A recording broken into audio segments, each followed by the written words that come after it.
Même la BEAC est corrompue. En tout cas, c'est la conclusion du cabinet d'audit RSM France. Donc, ce cabinet avait été choisi en juin 2023 pour auditer le dernier concours de la BEAC. Il faut savoir qu'en 2021, la BEAC avait lancé un concours pour recruter 45 agents. Et donc, 10 000 candidats s'étaient présentés aux épreuves. Et au final, 66 candidats avaient été déclarés admissibles. En décembre 2021, la BEAC a lancé un concours de recrutement de 45 agents publics. Et donc, sur les 10 000 candidats qui se sont présentés, 66 ont été déclarés admissibles. Les ministres de la CEMAC ont contesté ces résultats-là en pointant du doigt notamment plusieurs irrégularités lors du concours.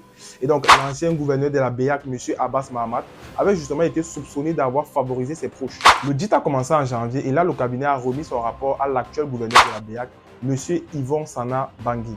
Donc, pour bien comprendre le processus du concours, il faut savoir qu'il est partagé entre deux entités. Premièrement, on a un cabinet qui doit être sélectionné pour justement présélectionner d'abord les CV et aussi proposer les épreuves du concours.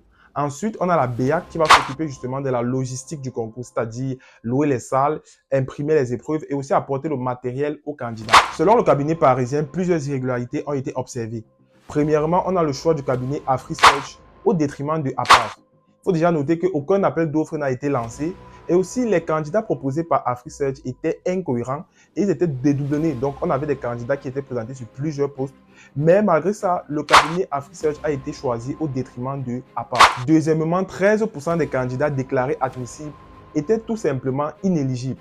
On avait aussi plusieurs faits marquants, c'est-à-dire des candidats qui n'avaient pas été sélectionnés lors de la deuxième phase du concours, qui se retrouvaient dans la troisième phase.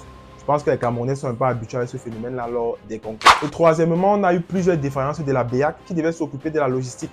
Donc, en fait, on a eu des gros retards et aussi de manque de matériel dans certains centres. Donc, il y avait des centres où tout allait bien et d'autres où tout n'allait pas du tout bien. Vous êtes donc d'accord avec moi que ces conditions ne peuvent pas permettre justement d'organiser un concours juste et équitable. Le Conseil des ministres de la CEMAC va prendre une décision suite à ce rapport-là avant le prochain sommet de la CEMAC qui est prévu en juillet. Et bien évidemment, on suivra tout ceci sur AfroEcho. Si tu as appris aujourd'hui, like, partage et surtout abonne-toi.